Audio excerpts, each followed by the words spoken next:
आप यहाँ पे ना भी रहते हुए भी आप पॉडकास्ट कर सकते हैं। आपकी अब जरूरत नहीं होने वाली है कुछ समय में। ऐसे तो बहुत बड़ी चुनौती पैदा हो जाएगी कलाकार के लिए तो चुनौती है। क्या आपको लगता है कि इन प्रयोग को करने के लिए, इन चीजों के लिए बहुत टेक्निकल नॉलेज की जरूरत है? टूल्स हैं सारे के सारे। आज इस बिजनेस में आएंगे तो आगे रुपया बना पाएंगे। 1 घंटे में हो जाता है वेबसाइट डेवलपमेंट। अच्छा, इसके लिए टूल है। अब एक एआई आपके लिए स्पिरिचुअल भी लिख देगा, क्राइम के कंटेंट भी लिख देगा, पॉलिटिकल कंटेंट भी लिख देगा। ये कोई जादूगर नहीं है, जिन नहीं है कोई। आपको लिखना होगा, तो लिखने का जो कला है वो एक क्रिएटिव पर्सन करेगा। इसी को प्रॉम्प्ट इंजीनियरिंग बोलते हैं। तो अभी लगभग कितने तरह के कोर्सेज आपने लॉन्च किए हैं? जितने भी कोर्स हमने डिजाइन किया है वो सब AI बेस्ड कोर्सेज हैं। हमारी क्लासेज होती हैं, 1-to-1 सेशंस भी होते हैं। तो वहाँ एक्चुअल में ट्रेनर होते हैं कि वहाँ भी एआई खड़ा कर दिया आपने? इस एआई में आप अपने लिए सबसे बड़ी चुनौती क्या मानते हैं? चुनौती यही है कि क्या क्या सीखे, कितना सीखे, कि मेरे पास उतना समय नहीं है सीखने का। आपकी उम्र कितनी होगी? इसे बताना चाहिए। आप लड़की थोड़ी हैं ना, दोबारा ब्याह करना है आपको? नहीं, चलिए कोई नहीं। ये जेनजी के जमाने में जो आपके जमाने वाले हैं वो एआई से कैसे तालमेल बिठाएं? 2 साल में इतनी दुनिया बदल गई, तो ये सारे के सारे 35 सालों को घर बैठना पड़ेगा। कंट्रोवर्शियल बात भले ही लगे, ये अपने ही घर में रेंट पे रहना होगा। जो 20 साल का लोन चल रहा है ना, कैमरामैन हो, आप वीडियो एडिटर हो, आप वेबसाइट डिजाइनर हो, इन सब की जॉब एआई खा जाएगा। कौन कौन सी जॉब है जिसपे आप आने वाले वक्त में खतरा देख रहे हैं? सबसे पहले तो कंटेंट क्रिएटर का ही मुझे लग रहा है। सीधे मुझको पॉइंट आउट कर रहे हैं आप। नहीं, आपको नहीं कर रहा, आप तो सेलिब्रिटी हो गए, क्योंकि हमारा कानून भी तो आउटडेटेड होने वाला होगा। कानून भी आउटडेटेड है। ये सब चीजें तो लिखी नहीं होगी, ये आवाज की क्लोनिंग हो जाएगी। यानी कि आपसे उनको मिलना चाहिए और आपके एआई कोर्सेज उसको परचेज करना चाहिए। ये तो मैं मजाक कर रहा हूँ, लेकिन ये एक सीरियस है कि भाई आपको अपने एआई को सीखना होगा।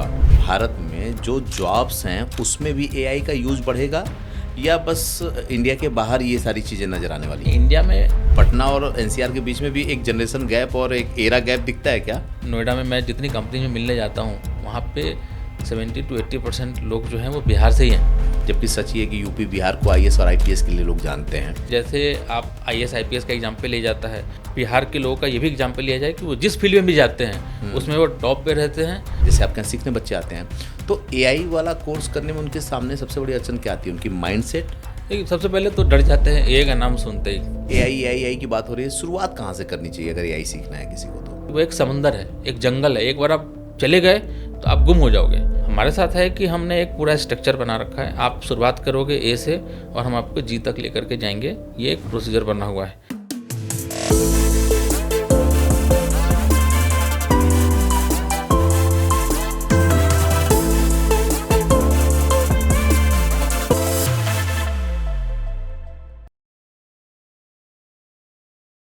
अगर मैं आपसे ये कहूं कि अगले 5 साल में ये दुनिया आपके सोचने और कल्पना करने की रफ्तार से भी कई गुना तेज बदल जाएगी, तो आप भरोसा कर पाएंगे?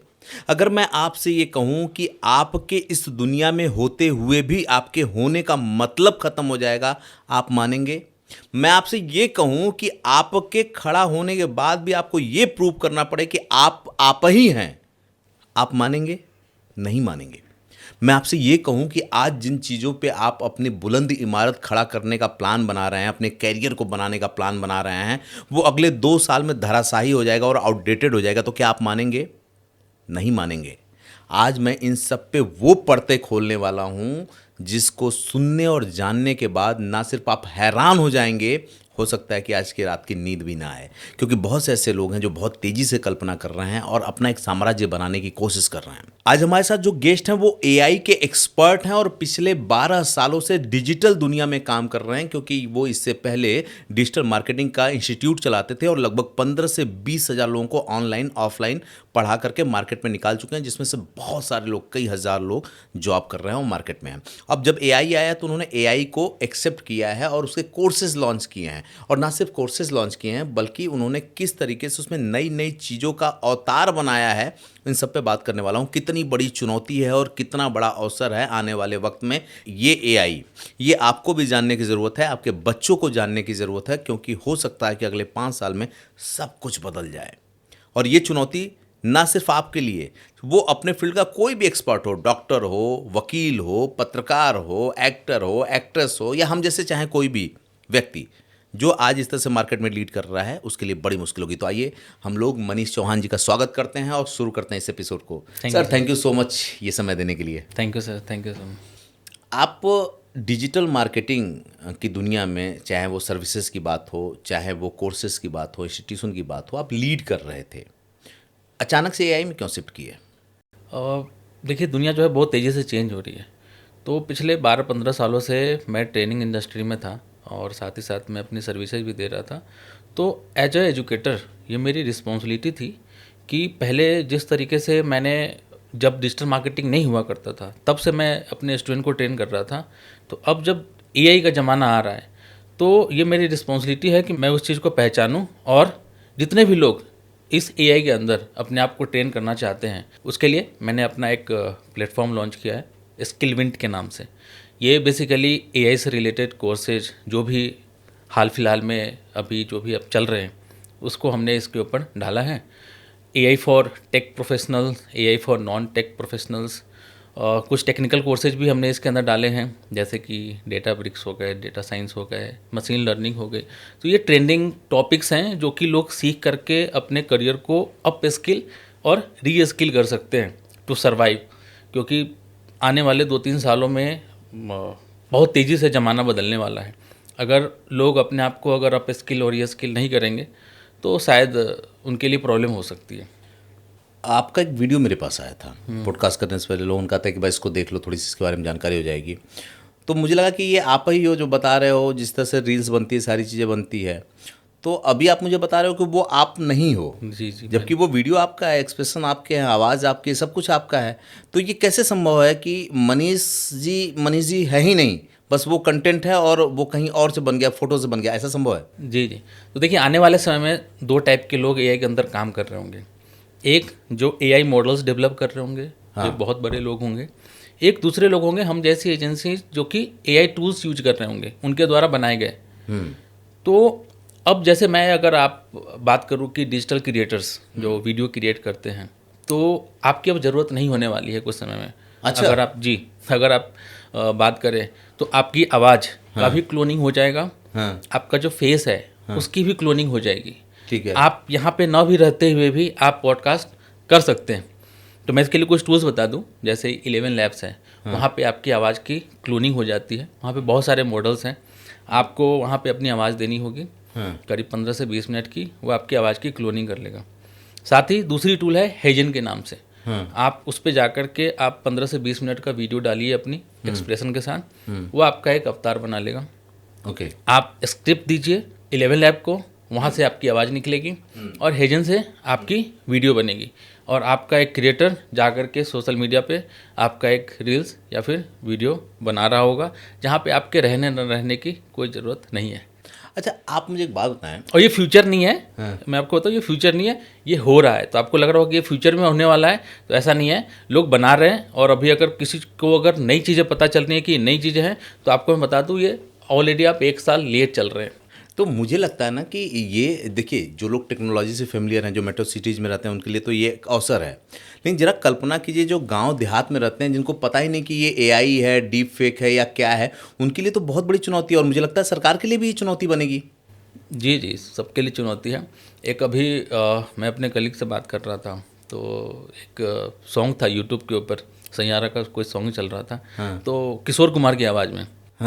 तो उन्होंने मुझे बताया कि ये किशोर कुमार की आवाज़ में आप नया क्यों सुन रहे हैं, पुराना सुनिए, वो ज़्यादा अच्छा है, किशोर कुमार की आवाज़ में है। मैं भी थोड़ा शौक हो गया, मैं गया देखने के लिए। मैं कहा ये क्या है। फिर अमिताभ बच्चन का वो वीडियो है, आप लोग भी देखेंगे अगर, उसमें पता चलेगा। वो एआई के टूल्स के द्वारा बनाया गया है और बहुत जो लोग मेच्योर है, जो पढ़े लिखे हैं, उनको भी बात समझ में नहीं आई कि वो एक्चुअली किशोर कुमार की आवाज़ की क्लोनिंग है और वो फेक वीडियो है।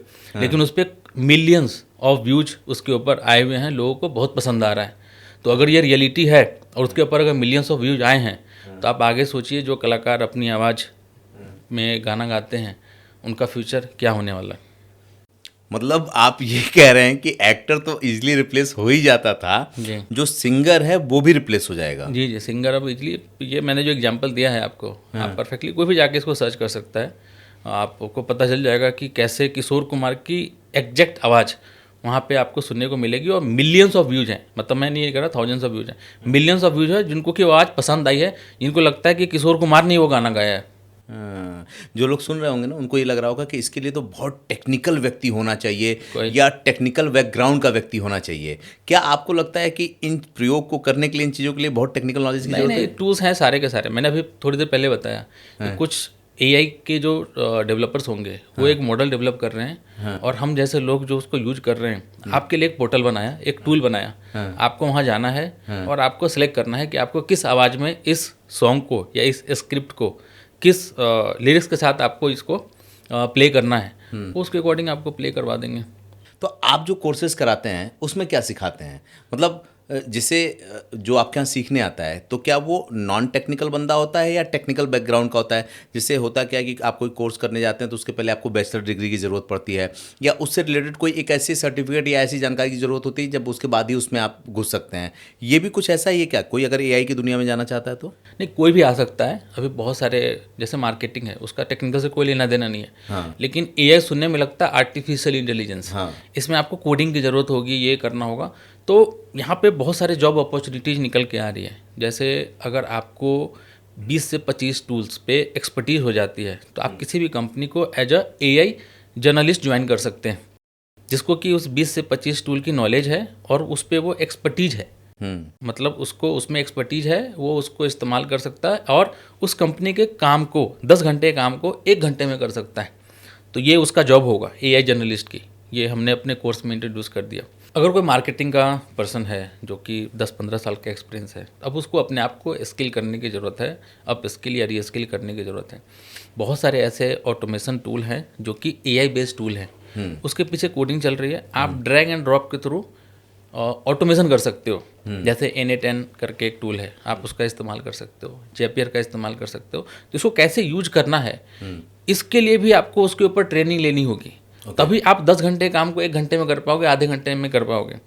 वो जो ये जो टूल्स है ये नो कोडिंग टूल्स होते हैं, जीरो कोडिंग इसके अंदर होती है, लेकिन एज अ एक्सपर्ट काम करते हैं। एक एआई एजेंट आपका रेडी हो जाता है जो कि आपको काम को आसान कर देता है, आपके वर्क फ्लो को बनाता है, जो कि आपके जो प्रोडक्टिविटी है उसको भी बढ़ा देता है। तो ये सारे टूल्स भी जो भी एक्सपीरियंस बंदे हैं उनको भी इस पर सीखना होगा। लेकिन आजकल एक चर्चा बड़ी ज़ोरों पे है, लोग कहते हैं कि जब एआई इस तरह से डेवलप हो जाएगा, जैसे आज डेवलप हो गया है कि आपको स्क्रिप्टिंग करने की ज़रूरत नहीं है, तो एक स्क्रिप्ट वाले की जॉब खा गया, जहां इमोशंस की बात होती थी, टेक्निकल राइटिंग की बात होती थी। फिर आप पता चला कि आप कैमरामैन हो, आप वीडियो एडिटर हो, आप वेबसाइट डिजाइनर हो, इन सब की जॉब एआई खा जाएगा। तो क्या ये सही है कि इन सब की जॉब एआई खा जाएगा? बहुत हद तक तो टूल्स आ गए हैं। अभी मैंने थोड़ी देर पहले एग्जांपल लिया था आपका कि अब आपकी कोई ज़रूरत नहीं है, आपकी आवाज़ की भी क्लोनिंग हो गई, आपके फेस की भी क्लोनिंग हो गई, आपके रील्स अब जा सकते हैं, आप रहो चाहे ना रहो। तो मुझे जहाँ तक फ्यूचर दिखता है, और बहुत सारे ऐसे प्लेटफॉर्म अभी आ भी रहे हैं जहाँ पे एक्टर एंड एक्ट्रेस के साथ साथ डील करके उनके अवतार बना लिए जा रहे हैं और उनको कंपनी सेल कर रही है एडवर्टीजमेंट के लिए। वो नहीं है फिर भी उनका एडवर्टीजमेंट कर रहे हैं वो लोग। तो ऐसे तो बहुत बड़ी चुनौती पैदा हो जाएगी जी, कलाकार के लिए तो चुनौती है। और अभी आपने कुछ केसेस देखे होंगे जिसमें बहुत सारे सेलिब्रिटी जो हैं वो कोर्ट में जा कर के अपना राइट्स मांग रहे हैं कि मेरी आवाज़ का मिसयूज ना हो एआई के द्वारा। तो कोर्ट्स भी इस चीज़ को एग्री कर रही है कि हाँ भाई ये गलत है, अगर होता है तो उनको रॉयल्टी दी जाए या फिर उनको उनसे पहले पूछा जाए। तो देखिए इस तरह के बहुत सारे रूल्स एंड रेगुलेशन में चेंजेज होने होंगे। गवर्नमेंट को भी कुछ पॉलिसीज लानी होगी अगर इन लोगों को प्रोटेक्ट करना है, नहीं तो जिस तरह से मिसयूज होंगे आगे शायद वो किसी कंट्रोल में ना रहे। इसी एक उसको देखते कहते हैं ना कि आपदा में अवसर, तो आपने आपदा में अवसर तलाश जी लिया। मैंने आज से 2013 में भी अपना डिजिटल मार्केटिंग का स्टार्ट किया था। उसमें भी डिजिटल मार्केटिंग नहीं था। आज भी एआई अपने इनिशियल स्टेज पे है और मुझे ये काम 2 साल पहले करना चाहिए था, बट जब जागो तभी सवेरा। तो अभी मैंने शुरू किया है। तो ये जो मेरा प्लेटफॉर्म है इसके ऊपर मैं लोगों को जो भी ट्रेनिंग देना चाहते हैं, बहुत सारे जो ट्रेनिंग है वो एक आर्ट है। लोग कहते हैं टीचिंग जो है एक आर्ट है। तो जितने भी लोगों को लगता है कि वो टीचिंग कर सकते हैं वो हमारे प्लेटफॉर्म के साथ जुड़े और लोगों को ट्रेनिंग देने का जो मैंने एक इनिशिएटिव लिया है स्किल विंड के थ्रू, उसमें वो हमारे साथ जुड़े और लोगों को ट्रेन करें, ताकि एक फ्यूचर में जो मैन पावर रिसोर्सेज की जो कमी होने वाली है एआई से रिलेटेड, उसको हम लोग पूरा कर सकें। तो ये जो एआई वाला बिजनेस है वो आपके दिमाग में कैसे आया? स्किल विंट के नाम से आपने शुरू किया है। जी।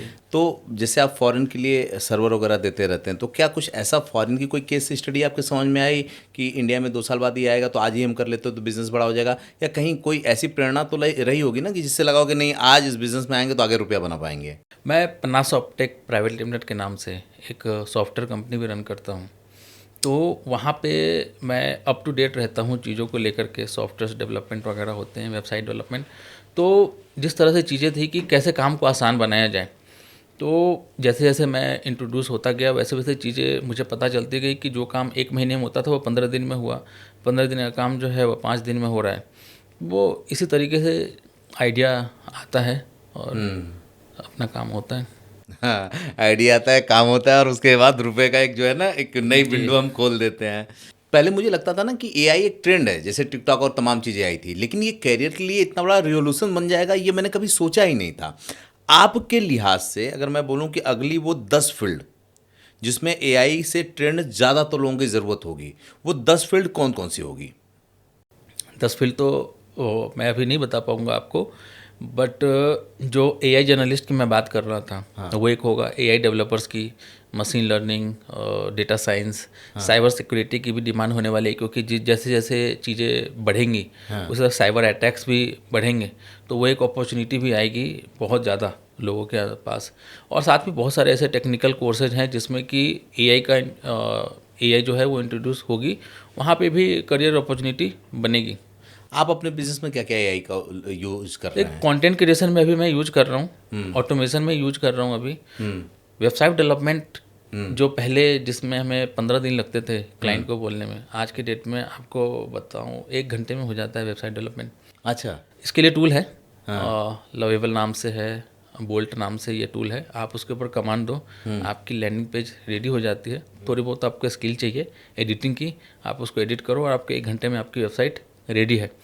आप और भी बहुत सारे टूल्स हैं जिसके थ्रू, जैसे हमारे को कभी ऐप बनाने का हुआ या फिर कुछ इस तरह की टेक्निकल वर्क्स होते हैं, तो कर्सर नाम से है, वो कोडिंग के लिए है। तो उसके ऊपर कोडिंग बहुत हद तक जो जिसके लिए हमें हायरिंग पे डिपेंडेंट होना होता था, वो कर्सर पे ही हमारा काम हो जाता है। अच्छा। तो इन सब टूल का इस्तेमाल करके हम अपने काम को आसान बना रहे हैं। और जो रिसोर्सेज जो हमारे पास, पहले हमें लगता था कि हमारे अगर 1000 लोग रहेंगे तो मुझे नहीं लगता कि कभी 1000 लोगों की ज़रूरत पड़ेगी, क्योंकि जैसे जैसे एआई टूल्स का इस्तेमाल हम लोग बढ़ा रहे हैं वैसे वैसे हमें लगता है कि शायद हमें रिसोर्सेज कम करने पड़े और हमारी रेवेन्यू पे कोई फ़र्क नहीं पड़ेगा, वो बढ़ेगी। क्योंकि एक वेबसाइट को बनाने में 15 दिन लगते थे, आज के डेट में 2 से 3 घंटे में एक वेबसाइट रेडी हो जा रही है। तो हम आज उस स्टेज पे बैठे हैं, तो आई थिंक कि AI is miracle for us. हाँ, लोगों के लिए तो मिरेकल है, बिजनेस के लिए मिरेकल है, लेकिन मुझे लग रहा है कि एआई खुद लोगों के लिए एक बहुत बड़ी चुनौती है, क्योंकि कुछ लोग एआई के एक्सपर्ट हो सकते हैं। मान लीजिए कि स्क्रिप्ट राइटर, एक टीम में 10 स्क्रिप्ट राइटर की ज़रूरत पड़ती है। अब एक एआई आपके लिए स्पिरिचुअल भी लिख देगा, क्राइम के कंटेंट भी लिख देगा, पॉलिटिकल कंटेंट भी लिख देगा। तो एक ही ट्रेंड व्यक्ति इन सारी चीज़ों को काम कर सकता, तो 9 लोगों की ज़रूरत खत्म हो हाँ, जाएगी। 9 लोगों की ज़रूरत ख़त्म है। देखिए, क्रिएटिविटी अभी भी आपके साथ है। अगर आप क्रिएटिव हैं तो प्रॉम्प्ट इंजीनियरिंग, हाँ। ये एक टर्म है जिसमें कि अगर आपको स्क्रिप्ट लिखवाना भी है तो आपके अंदर वो क्रिएटिविटी होनी चाहिए कि आप एआई से वो काम करवा सको। एआई को जादूगर नहीं है कि आप उसके सामने खड़े हो जाओ, बोलो आपको क्या चाहिए वो समझ लेगा, वो जिन नहीं है कोई। आपको लिखना होगा, तो लिखने का जो कला है वो एक क्रिएटिव पर्सन करेगा, इसी को प्रॉम्प्ट इंजीनियरिंग बोलते हैं। कल को एक स्क्रिप्ट राइटर भी अगर कुछ एआई से काम करवाना चाहता है तो उसको वहाँ पे अपना प्रॉम्प्ट देना होगा कि आपको क्या स्टोरी चाहिए। उस स्टोरी को बनाएगा वो 3 घंटे का अगर स्क्रिप्ट है तो उस 3 घंटे के स्क्रिप्ट के हिसाब से उसमें सारी चीज़ें लिखनी होगी। ये कोई नॉर्मल बंदा नहीं कर सकता, इसके लिए वो बंदा चाहिए, and that will be the 1 person who will replace others 9। Okay, यानी कि क्रिएटिविटी का कोई विकल्प नहीं है, आपका काम स्मार्ट हो जाएगा जी। टाइम ड्यूरेशन कम हो जाएगा, जिससे कि आप सोच के जिस काम को 10 दिन में एक स्क्रिप्ट तैयार करते हैं, आप बस वो सोच लिए क्या इमोशंस होने हैं, कहाँ क्राइम का सीन आएगा, कहाँ रोने का सीन आएगा, कहाँ गाने का सीन आएगा, ये अगर आप उसमें फीड कर देते हैं तो आपको एक एक शब्द लिखना नहीं पड़ेगा, वो दे देगा, वो वहाँ से दे देगा। अच्छा, आपको क्या लगता है कि एक आम आदमी को एआई की कितनी नॉलेज आज के डेट में बहुत ज़रूरी है? कितनी नॉलेज होनी चाहिए कम से कम? मैं आपको एक डेटा देना चाहूँगा। जो आम इंसान है आज तक कभी सॉफ्टवेयर नहीं खरीदता था। हाँ। सॉफ्टवेयर इन द सेंस मैं बोलूँ चैट जीपीटी, हाँ बहुत पॉपुलर है लोगों के बीच में। हाँ आप जो परप्लेक्सिटी है उसने फ्री कर दिया है, मतलब एयरटेल के जो सब्सक्राइबर हैं उनके लिए फ्री है। चैट जीपीटी को लोग बाई कर रहे हैं, नॉर्मल लोग, कंपनी छोड़ दीजिए, नॉर्मल लोग अपने आप को स्मार्ट दिखाने के लिए, ज़माने से आगे रहने के लिए वो 1000 रुपये 1200 रुपये की जो भी उनकी सब्सक्रिप्शन फ़ी है वो पे कर रहे हैं। और ऐसा डेटा करीब 30 से 40% लोग आज के डेट में इंडिया में जो भी चैट जीपीटी यूज कर रहा है वो पे कर रहे हैं। तो आप इसी से समझ सकते हैं कि क्या रिवोल्यूशन एआई के फील्ड में है, जहाँ पे लोग एक्सेप्ट कर रहे हैं कि हम इसको यूज करेंगे। इसके पहले आज तक किसी टूल के लिए नॉर्मल इंसान ने तो पैसे नहीं पे किए होंगे, जहाँ तक मेरी समझ है। बात तो सही है।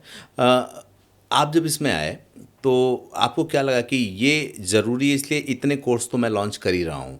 तो अभी लगभग कितने तरह के कोर्सेज आपने लॉन्च किए हैं, और जो वो कोर्स करेगा वो किस किस रूप में एक्सपर्ट बन के मार्केट में निकलेगा? देखिए, डिजिटल मार्केटिंग में मैं था तो उसको हमने एआई से जोड़ दिया। हाँ। तो उसके अंदर जितने भी एआई टूल्स हैं उसको हमने उसके साथ इंट्रोड्यूस कर दिया। अच्छा। ठीक है, अब जितने भी कोर्सेज हैं सब एआई बेस्ड होंगे।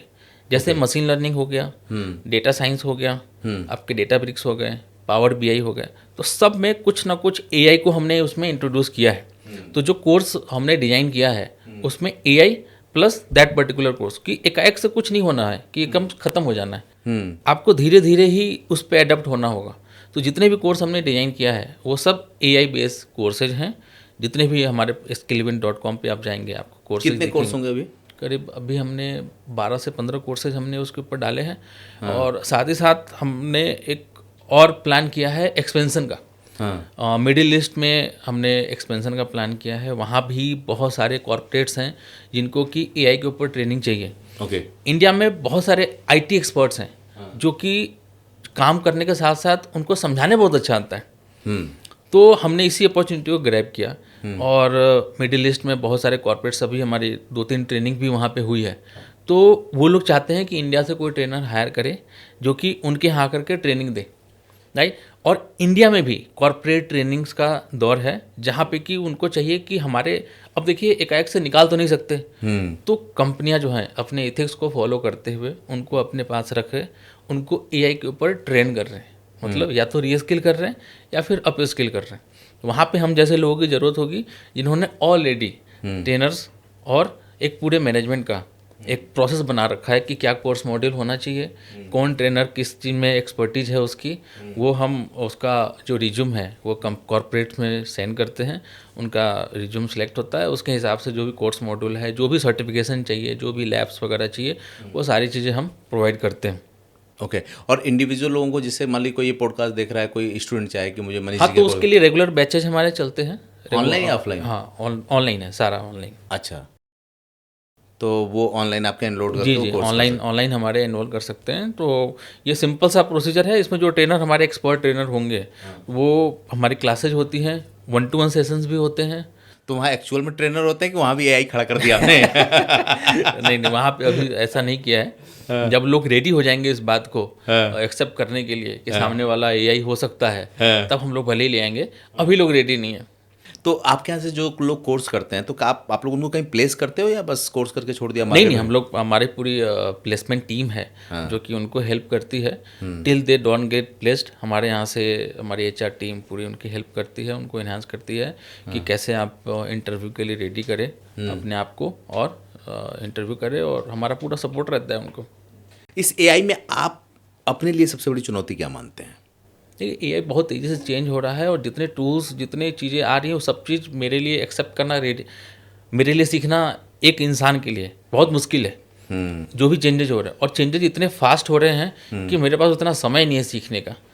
तो मैं सबकी समरी समझ रहा हूँ कि ये टूल क्या करता है, ये क्या करता है, ये क्या होने वाला है, ये क्या होने वाला है। अभी मैं एक न्यूज़ सुन रहा था जिसमें एक लवेबल, जिसकी मैं कंपनी की बात कर रहा था, उसमें 100 मिलियन रेवेन्यू है उसकी और 45 एम्प्लॉई हैं। This is public news, right. तो अब जब मैं इस बात को जब सुना तो पता चला कि जो एआई कंपनी जो फ्यूचर में है, अगर एक कंपनी एडॉप्ट नहीं करेगी एआई को एज सुन एज पॉसिबल, तो हमारे लिए सर्वाइवल थोड़ा सा मुश्किल होगा। तो मैंने बताया आपको कि मैं एक सॉफ्टवेयर कंपनी भी रन करता हूँ, एक डिजिटल मार्केटिंग एजेंसी भी रन करता हूँ। तो हमारे लिए बहुत ज़रूरी है कि हम एआई के ऊपर जल्द से जल्द शिफ्ट हो और जल्दी से जल्दी उसको सीखे। लेकिन चुनौती की बात कर रहे थे, चुनौती यही है कि क्या क्या सीखे, कितना सीखे। इतनी चीज़ें हैं, जैसे अब पीपीटी बनाने के लिए एक अलग टूल है गामा, वहाँ पे आपका पीपीटी बन जाता है। वो जब आया तो हमने उसको सीखा, उससे हमारा काम आसान हुआ। फिर पता चलेगा वेबसाइट जो है वो 2 घंटे बन जाएगी, 2 घंटे भी ज़्यादा बोल रहा हूँ मैं, वहाँ बन जाएगी। तो फिर हमने लवेबल और बोल्ट जैसे सब्सक्रिप्शन लिए। फिर हमने देखा कि स्क्रिप्ट राइटिंग, वीडियो एडिटिंग हो जाती है, तो फिर हमने अपनी वॉइस क्लोनिंग करके 11 लैब से सब्सक्रिप्शन लिए, वहाँ पे सीखा वो कैसे काम करता है। फिर हेजन पे गए, वहाँ पे हमने सीखा कि वो कैसे काम करता है। तो ये टूल्स आते जा रहे हैं, वो काम होते जा रहा है। अभी मैं आपको थोड़ी देर पहले बोल रहा था ऑटोमेशन वाले टूल जो N8N करके, उस पर कैसे AI एजेंट्स बनेंगे, उसके लिए काम कर रहे हैं। और हमारी जो एजेंसी है, जो सॉफ्टवेयर कंपनी, उस पर हम AI एजेंट्स के ऊपर काम कर रहे हैं कि किस तरीके से हम कंपनी के लिए AI एजेंट्स बनाएं जो कि उनके काम को आसान कर दे, उनके पर्टिकुलर उनके कंपनी के अकॉर्डिंग। पहले सॉफ्टवेयर बनते थे, अब हम उनके लिए AI एजेंट्स बनाएंगे। मतलब एक चीज़ जो मैं सोच रहा हूँ आपसे बात करते हुए ना, आपसे जब जवाब दे रहे तो मेरे दिमाग में एक बात चल रही थी कि आदमी बहुत मेहनत करके अपना बिजनेस खड़ा करता है, सोचता है, एक मॉडल बनाता है, उस पर खड़ा करता है। पहले लोग सोचते थे कम से कम 3 से 5 साल लगता है बिजनेस को, उसको नो प्रॉफिट नो लॉस में आने में। उसके पहले तो लॉस में चलता है, फिर वो इतने दिन में तो, इतने टाइम में तो पूरी दुनिया बदल रही है। तो जो लोग सर्विस सेक्टर में काम कर रहे हैं वो बहुत बड़ा ख्वाब ऐसा नहीं देख सकते कि आज जो मैं मॉडल बना रहा हूँ वो 4 साल बाद 10 साल बाद मैं बहुत बड़ा बड़ा खड़ा कर लूँगा, ऐसा। हाँ नहीं, चीज़ें बहुत तेज़ी से चेंज हो रही हैं। ऐसा वो नहीं पॉसिबल है कि आप जो आज प्लान कर रहे हैं वो कल तक, वो आज 2 साल बाद वो एग्जिस्ट करेगी, वो सर्वाइव कर पाएगी कि नहीं पाएगी, इसका कहना अभी तो बहुत मुश्किल है। आपकी उम्र कितनी होगी? इसे बताना चाहिए। आप लड़की थोड़ी हैं दोबारा ब्याह करना है नहीं आपको। चले, कोई नहीं, 35 अभी मेरा चल। 35 है। अब एक चीज़ समझिए, आप 90 के दशक के हैं, यानी कि आपने 19वीं सदी और 21वीं सदी दोनों देखी है। आप बिहार जैसी जगह से आते हैं। एक बहुत बड़ा, जिसे जो आज के डेट में सबसे ज़्यादा चर्चे में, वो जेनजी चर्चे में है। तो अब एक बात बताइए कि ये जेनजी के ज़माने में जो आपके ज़माने वाले हैं 1990 वाले, वो एआई से कैसे तालमेल बिठाएं और उन्हें क्या करने की ज़रूरत है? क्योंकि ये उम्र अभी सिर्फ 35 की है और एक औसत आयु भी आदमी 65-70 मान के चलता है। 2 साल में इतनी दुनिया बदल गई, तो ये सारे के सारे 35 सालों को घर बैठना पड़ेगा। तो ऐसे में इनको क्या करना चाहिए कि इनकी जॉब भी सलामत रहे और ये काम भी कर पाएँ? री स्किल एंड अप स्किल, यही तरीका है जिससे कि आप अपने आप को मार्केट में सर्वाइव करवा सकते हो। आपको रोज़ सीखना होगा, नहीं तो आने वाले समय में, मैं आपको एक कंट्रोवर्शियल बात भले ही लगे ये, लेकिन अपने ही घर में जो खरीदा है आज के रेट में, अपने ही घर में रेंट पे रहना होगा। जो 20 साल का लोन चल रहा है ना, उसी को बेच के उसी में आप रेंट पे रहेंगे, तो शायद लोन भी ना पे कर पाए। इस तरह से चीज़ें चल रही है। भले ही कुछ लोगों को ये बिल्कुल बुरा लगे, but this is the reality कि अगर आपने अपने आप को अप स्किल नहीं किया, ये मैं इसलिए नहीं कह रहा हूँ क्योंकि मैं एक इंस्टीट्यूट चला रहा हूँ, मैं आभास कर पा रहा हूँ इस बात को। जिस तरीके से मैंने पिछले 1-2 सालों में जो चेंजेस देखे हैं वो इतनी तेज़ी से हो रहे हैं। और जो टूल्स मेरे सामने हैं, एक कोडिंग जो है एक टूल पे हो जा रहा है। आप इस बात को समझिए कि एक टूल बनाया जिसपे कि मिडिल कोडिंग जो है, एक इनिशियली मैं अगर एक डेवलपर हूँ, मैं उस टूल का इस्तेमाल करके बहुत सारे कोडिंग कर सकता हूँ। जिसके लिए 10 बंदे लगते थे, आज मैं अकेला उसके लिए काफ़ी हूँ। उन 9 लोगों की जो ज़रूरत नहीं है वो कहाँ जाएंगे? लेकिन उनका जो लोन है वो तो चल रहा है ना 20 साल के लिए। अगर कंपनी उनको कल को निकालती है, वो अपना लोन कैसे पे करेंगे? तो क्या करेंगे? लास्टली उनको सेल करना होगा और अपने ही घर में वो रेंट पे रहेंगे। आपकी बात को मैं जस्टिफाई कर देता हूँ। जब हम लोग टीवी की दुनिया में थे, मैं टीवी की दुनिया में 2008 में चला गया था, तो उस ज़माने में पत्रकारों की बड़ी कीमत होती थी। लेकिन उसके बाद एक न्यूज़ एजेंसी नाम की एक एजेंसी आई, तो जो रिपोर्टर जा के बाइट इंडिविजुअल लेते थे ना, उनका मतलब ख़त्म हो गया। क्योंकि न्यूज़ एजेंसी का एक बंदा जाता था और वो सभी न्यूज़ चैनलों को पता चला कि मान लीजिए किसी ने होम मिनिस्टर की बाइट ले ली। अब होम मिनिस्टर की बाइट पार्लियामेंट के बाहर हुई है, उसका सब्सक्रिप्शन सारे न्यूज़ चैनल वालों ने लिया है, तो वो सबके पास पहुँच गई, तो रिपोर्टरों की कीमत बहुत कम हो गई। अब मैं ये समझ पा रहा हूँ कि कैसे कोई व्यक्ति वीडियो एडिटिंग का या कोई ऐसा कोर्स उसने किया, स्क्रिप्ट राइटिंग का कर लिया, या कोई और ऐसे कोर्स को किया जिसको करने में उसने ये सोचा चलो आज कर रहा हूँ, 5 साल का एक्सपीरियंस हो गया, मेरी कीमत बढ़ गई, 10 साल का एक्सपीरियंस होगा, मेरी कीमत बढ़ गई। कुछ टाइम के बाद एक इंटेलिजेंट जो होगा वो इस तरह के सॉफ्टवेयर खरीदेगा, इस तरह के मशीनें लेगा, बोलेगा भाई तुम 10 साल का एक्सपीरियंस रखते हो, अपने घर जाओ, मैं ये काम 20,000 में करवा लूँगा। तो ये बात बिल्कुल सही है कि वो सारे लोग जो 90 के दशक वाले हैं, उन्होंने ये सोचा कि अगर हम अपनी स्किल्स को ये सोचें कि हमारा एक्सपीरियंस इतना बड़ा है तो आप आउटडेटेड हो जाओगे। हमारे ज़माने में क्या करते थे, ये आपकी ही बात को मैं बढ़ा रहा हूँ क्योंकि ये मेरा एक अनुभव है जो शायद हमारे दर्शक हैं वो हमारी और आपकी बातचीत से कनेक्ट कर पाएँ। हम लोग ये सोचते थे कि जर्नलिस्ट हैं, उम्र बढ़ेगी, एक्सपीरियंस बढ़ेगा, हमारे नेटवर्क बढ़ेंगे तो हमारी कीमत बढ़ेगी। कंपनी कहती थी तुम अपने घर जाओ, हम नया लड़का लेकर के आएंगे, माइक पकड़ाएंगे, ले जा करके वहाँ खड़ा कर देंगे, वही बाइट ही तो लाना है, जाके बाइट ले आएगा। तो कुछ ऐसा ही मुझे लगता है कि इस एआई के ज़माने में भी होने वाला है। आपके पास दोनों तरह के लोग आते हैं, आप खुद 90 वाले हैं, यानी कि आप 35 के ही हैं, मतलब इस एरा के बिल्कुल बीच के हैं, और जो जेनजी आ रही है, इसमें क्या सबसे बड़ा डिफरेंस देख रहे हैं आप? डिफरेंसेस तो देखिए, इनके अंदर एनर्जी बहुत है, ये सीखने का जो इनके अंदर पावर है वो हम लोगों से कहीं ज़्यादा है अभी। तो जो भी एजुकेशन सिस्टम है उसको बदलने की थोड़ी ज़रूरत है। वो 20-25 साल पुराना है, तो 1980-90 का सिलेबस अभी भी चल रहा है, जिसमें वो पुराने कोर्सेज को पढ़ाए जा रहे हैं। एनर्जी इतनी ज़्यादा है और जो कनेक्शन है हमारे अभी के हिसाब से और पुराने कोर्सेज के बीच में वो जीरो हो गए। तो कहीं ना कहीं उनके एनर्जी का यूटिलाइजेशन जो है वो हो नहीं पा रहा है। अगर वो सही से हो जाए तो शायद हमारे को कोई आगे रोक नहीं सकता इंडिया को सुपर पावर बनने से। नहीं, इंडिया तो सुपर पावर की तरफ जा रही है। सिलेबस बदलना बहुत ज़रूरी है, मुझे ऐसा लगता है। मैं कॉर्पोरेट फील्ड से हूँ, मैं एक जो फ्यूचर देख पा रहा हूँ उसके हिसाब से आने वाले साल 2 साल के अंदर अगर कोर्सेज चेंज नहीं हुए यूनिवर्सिटीज़ वगैरह में तो ब्रेन ड्रेन होना ये तो मुझे भी लग रहा है क्योंकि ये फाइनेंस का युग है, और जब मैं फाइनेंस पे लोगों से पॉडकास्ट करता हूँ तो देखता हूँ, या जो कमेंट भी आते हैं या जो लोग होते हैं वो बेचारे इतने परेशान होते हैं, वो जानना चाहते हैं लेकिन उनको सिखाया ही नहीं जाता। उसी तरह से अगर आज की टेक्नोलॉजी को नहीं सिखाया गया तो मुझे लगता है कि एक ऐसी पीढ़ी होगी जिसकी तादाद बहुत बड़ी है, जो 2000 के बाद पैदा हुए हैं उनकी संख्या कम है, लेकिन उससे पहले पैदा होने वालों की संख्या बहुत बड़ी है। अगर वो आउटडेटेड हुए तो इस देश पे भी बहुत बड़े बोझ बनेंगे। खैर, मुझे कुछ और बताए, बहुत से लोग ऐसे होंगे जो देख रहे होंगे और सोच रहे होंगे कौन कौन सी जॉब है जिस पे आप आने वाले वक्त में खतरा देख रहे हैं? सबसे पहले तो कंटेंट क्रिएटर का ही मुझे लग रहा है क्योंकि जिस तरह से मैंने उसको पॉइंट आउट कर रहे हैं आप। नहीं, आपको नहीं कर रहा, आप तो सेलिब्रिटी हो गए। मैं बात कर रहा हूँ क्योंकि आपको अब एआई का यूज करना होगा। हाँ। आपको एआई का यूज करके कैसे अपनी प्रोडक्टिविटी बढ़ानी है। आप एज ब्रांड हो, आपको अपने ब्रांड को प्रोटेक्ट करना है, आने वाले रूल्स रेगुलेशन पे आपको अपनी नज़र रखनी है, ताकि आप अपने आपको ब्रांड जो आपका है उसको आप एस्टेब्लिश कर पाओ। आपकी आवाज़, आपका फेस, सबको आपको अपना प्रोटेक्ट करना पड़ेगा। नहीं तो शायद आपके फेस का गलत इस्तेमाल हो सकता है, आपकी आवाज़ का गलत इस्तेमाल हो सकता है। मतलब मुझे टीएम ले लेना चाहिए। हाँ, मतलब जो भी पॉसिबल है, जो भी लगता है कि हमारे कानून में अभी, क्योंकि हमारा कानून भी तो आउटडेटेड होने वाला होगा क्योंकि ये सब चीज़ें तो लिखी नहीं। ये भी पते की बात है, कानून भी आउटडेटेड है। ये सब चीज़ें तो लिखी नहीं होगी कि आवाज़ की क्लोनिंग हो जाएगी। पहले होता था टेप वगैरह आते थे वो कि आवाज़ मैच करते थे। अब तो मैच करेंगे ना, 100% मैच कर लेंगे। अब तो ऐसा टूल भी नहीं होगा जो कि पकड़ पाए कि मेरी आवाज़ है कि नहीं है। ये मॉडल इतने डेवलप हो गए हैं और बनाना इतना आसान हो गया है आज के डेट में। तो जो रील्स बन रहे हैं उसमें शायद क्रिएटर को सामने बैठने की ज़रूरत नहीं है। अब कोई भी इंसान जो पहले हिम्मत भी नहीं कर पाता था कि मैं क्रिएटर बनूं, वो क्रिएटर बन सकता है आज के डेट में।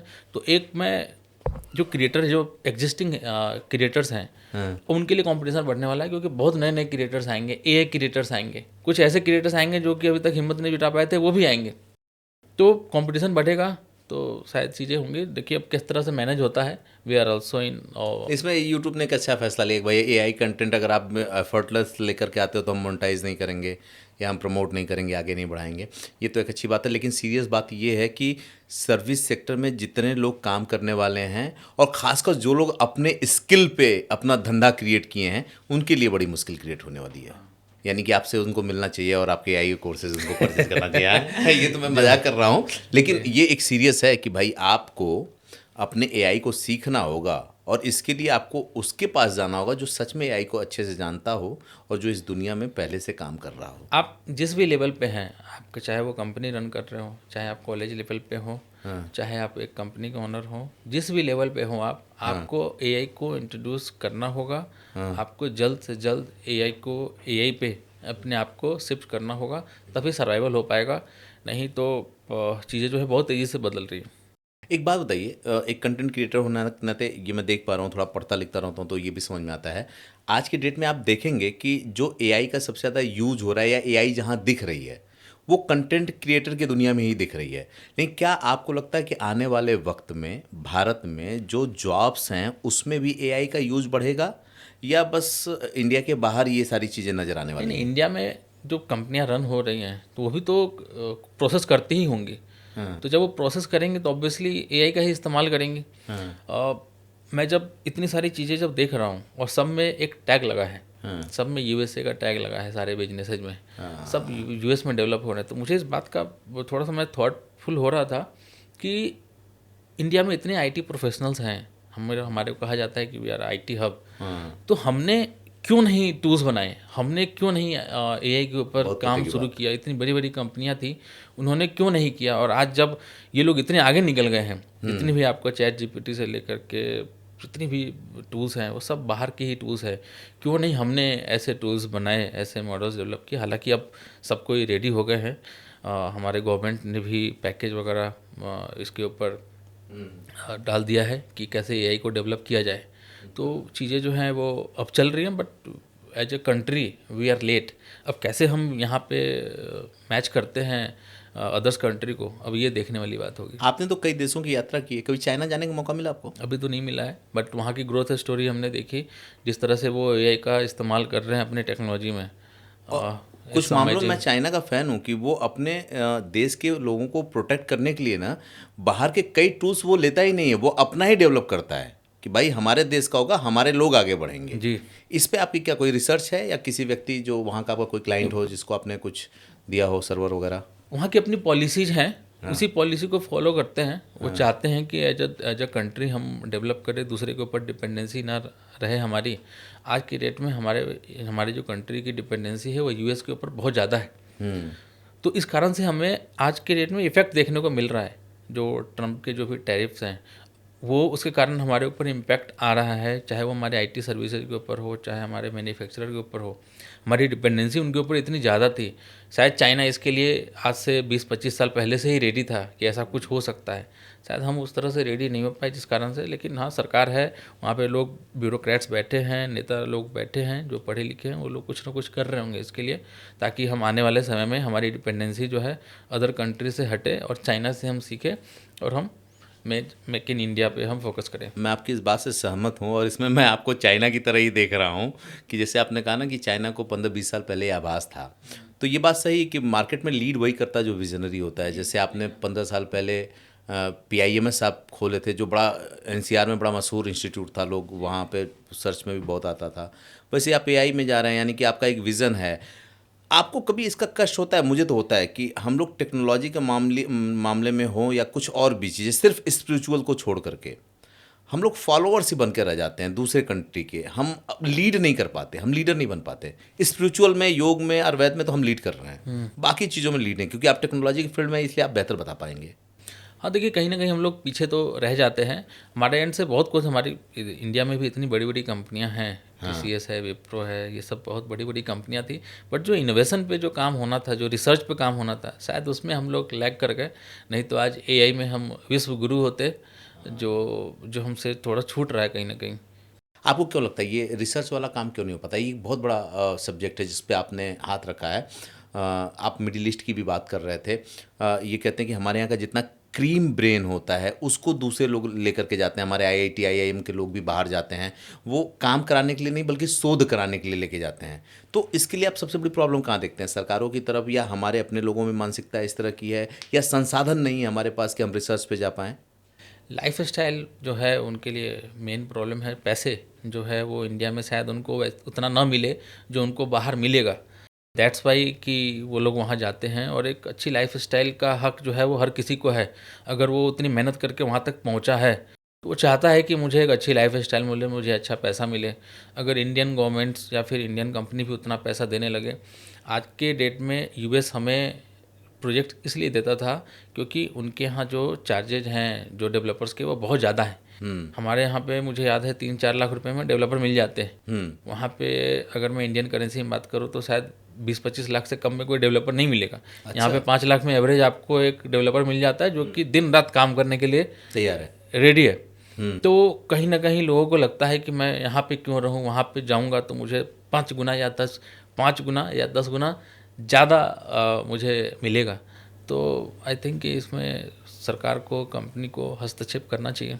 आप इसको धीरे बोल रहे हैं लेकिन मैं तेज़ बोलता हूँ कि सच में इसके लिए सरकार को और जो कंपनियां अपने यहाँ लोगों को काम करा रही हैं उनको भी उनके स्किल सेट पे काम करना चाहिए, क्योंकि बाद में ये जो आज उनके एसेट हैं वो लाइबिलिटी बन जाएंगे अगर ये लोग उस पर काम नहीं करेंगे तो। देखिए, एआई, आपने मेरे से एक सवाल पूछा था कि जो एआई है वो किन किन लोगों की जॉब ले जाएगा। मैंने मजाक में बोला कंटेंट क्रिएटर, क्योंकि बहुत देर से हम लोग बात कर रहे थे, बट बहुत सारे लोगों की जॉब जो है वो खतरे में है। जैसे कंटेंट क्रिएटर तो एक एग्जांपल था, जो सिंगर हैं उनकी शायद क्लोनिंग, मैंने कहा कि उनकी हो जाएगी क्लोनिंग। जो एक्टर्स हैं उनकी फेस की जो है वो अवतार बन जाएगा, शायद उनके लिए एग्रीमेंट वो साइन करे, बदले में उनको कुछ पैसे उनको मिल जाएंगे। साथ ही डेवलपर, जो मिड एज डेवलपर्स हैं उनकी शायद ज़रूरत ना पड़े। जैसे मैंने अभी एक टूल्स का नाम बताया आपको कि ये टूल अगर हम इस्तेमाल करते हैं, कर्सर बताया था, लवेबल बताया था, यहाँ पे कोडिंग होती है, लाइव कोडिंग होती है। आप कमांड दो, प्रॉम्प्ट दो और आपकी कोडिंग वहाँ पे हो जाएगी। तो 10 लोग की जगह 1 लोग की ज़रूरत पड़ेगी। तो वो जो डेवलपर है वो भी वहाँ से कहीं ना कहीं उनके जॉब का जो रास्ता है वो ख़त्म हो रहा है धीरे धीरे। तो और भी ऐसे बहुत सारे फील्ड होंगे जहाँ से कि ये चीज़ें जो हैं, अभी वीडियो एडिटिंग जो है वो काफ़ी आसान हो जाएगी आने वाले समय में। जो हम लोग बात कर रहे हैं इसमें, जहाँ भी हमने पॉज लिया है या फिर जो कट करेंगे, शायद ये फील जो है एआई कर देगा। तो जो काम 5 घंटे का है शायद वो आधे घंटे में हो जाएगा, क्योंकि वो सारे कट्स निकल जाएंगे वो खुद ब खुद। ऐसे टूल्स अभी भी एग्जिस्ट करते हैं, बट वो मॉडल पे काम कर रहे हैं। नहीं, कुछ जगहों पे हमारे लोग भी लेते हैं उसका सहारा, जिससे मान लीजिए हम बात कर रहे हैं कहीं नॉइज़ है या हमने 20 मार्केट में कहीं कुछ शूट किया है और उसको वो हटाना है, कहीं हमिंग हटानी है, तो वो अपने आप फिल्टर कर लेता है। उसको पता है कि भाई ये 2 आवाज़ ओरिजिनल है, बाकी इसमें जो भी अलग से साउंड आ रहा है उसको रिमूव करना है, तो वो करता है। वो हम लोग भी यूज़ करते हैं। हाँ, मैं वही कह रहा हूँ कि आपको यूज करना है। पहले इसके लिए तो लंबा प्रोसीजर हुआ करता होगा ना, कटिंग वगैरह कट करने के लिए। अब जैसे 2 घंटे का वीडियो है, अब उसमें आपको, हमारे वीडियो एडिटर के लिए सबसे बड़ा पेन क्या है कि उसको पूरा सुनना होता है 2 घंटे तक, फिर उसमें से कट लगाता है। अगर कोई ऐसा टूल मैं बताऊँ, अभी मुझे याद नहीं है, अगर कोई ऐसा टूल हो जो कि आप उस पर अपलोड करो और उसमें से जितने भी गैप्स हैं, जितने भी रिपीटेटिव वर्ड्स हैं, उसको वो हटा दे, तो आपका काम, आपके जो वीडियो एडिटर काम है वो कितना आसान हो जाएगा। आपको अगर 4 बंदे रखने तो शायद आप 1 बंदे में अपना काम कर लोगे। एक मज़ेदार बात आपकी इससे याद आई कि एआई कितना स्मार्ट है। वैसे मैं कभी स्क्रिप्ट नहीं तैयार करता हूँ या किसी स्क्रिप्ट को तैयार करके शूट किया जाए, लेकिन एक बार ऐसे मुझे एक लेटर लिखना था। वो लेटर कुछ इस तरह का था कि आपको ये, हमने सब्जेक्ट लिख दिया, लेकिन अब उसमें कहाँ पूर्णविराम आएगा, कहाँ कामा आएगा, कहाँ पे फुल स्टॉप आएगा, ये उसको लगाना था। ऊपर कौन सी चीज़ें किस सीक्वेंस में होंगी, कहाँ टू द लिखना है, कहाँ नीचे थैंक्स लिखना है। हमने उसको पूरा कंटेंट ऐसे दिया और मैंने बोला कि मुझे इस जगह पे ये लेटर भेजना है। अब जैसे मान लीजिए मैंने उसको कहा कि मुझे मिनिस्ट्री में भेजना है, या मैंने बोला उसको किसी आईएएस के आईपीएस में भेजना है, किसी आईपीएस के, तो वो ये जानता है कि मिनिस्ट्री का लेटर किस तरह से ड्राफ्ट होगा, आईएएस के ऑफिस में जाने वाला लेटर किस तरह से ड्राफ्ट होगा, नेताजी के यहाँ जाने वाला लेटर किस तरह से ड्राफ्ट होगा, और वकील साहब के यहाँ कोर्ट में जाने वाला लेटर किस तरह से ड्राफ्ट होगा। एक कमांड पे उसने कामा, सेमीकोलन और आप फुल स्टॉप के साथ पूरा उसने बना के दे दिया। तो जो आप कह रहे हैं ना, मैं उसका अंदाज़ा लगा पा रहा हूँ, क्योंकि इस फील्ड में होने के नाते कहीं ना कहीं ज़रूरत पड़ती है हम लोगों को। ज़रूर ज़रूर। ये अब जब से आप कोर्स करा रहे हैं, एक बात ये भी आती है कि सिर्फ कंपनियां और सरकार ही इसके लिए जिम्मेदार हैं, या जो आपके यहाँ सीखने बच्चे आते हैं, जैसे आपके यहाँ सीखने बच्चे आते हैं, तो एआई वाला कोर्स करने में उनके सामने सबसे बड़ी अड़चन क्या आती है? उनकी माइंडसेट, टेक्नोलॉजी, या जो कंसल्टेंसी, ये जो उनकी निरंतरता होती है कि लगातार वो उसको कर पाएँ। आपको क्या लगता है, क्या चैलेंज फेस करते हैं वो लोग? देखिए, सबसे पहले तो डर जाते हैं एआई का नाम सुनते ही। जैसे ही अगर आप किसी को बोलोगे, जैसे कोई मार्केटिंग पर्सन, उसको बोलोगे आपको एआई में ट्रेन होना होगा, उसको लगता है कुछ कोडिंग होगा, कुछ पता नहीं भारी भरकम चीज़ होगी। जबकि ये कुछ नहीं है, एक मॉडल है जिसपे कि आपको अपने आप को ट्रेन करना है, जो वहाँ पे काम हो रहा है। आप मैं फिर से एक बार रिपीट कर रहा हूँ, 2 टाइप के लोग होंगे। एक जो एआई मॉडल्स बना रहे होंगे, एआई एजेंट्स बना रहे होंगे, वो डेवलपर वाला पार्ट होगा। जीरो तो नहीं हो जाएंगे डेवलपर, ये लोग तो बना ही रहे होंगे।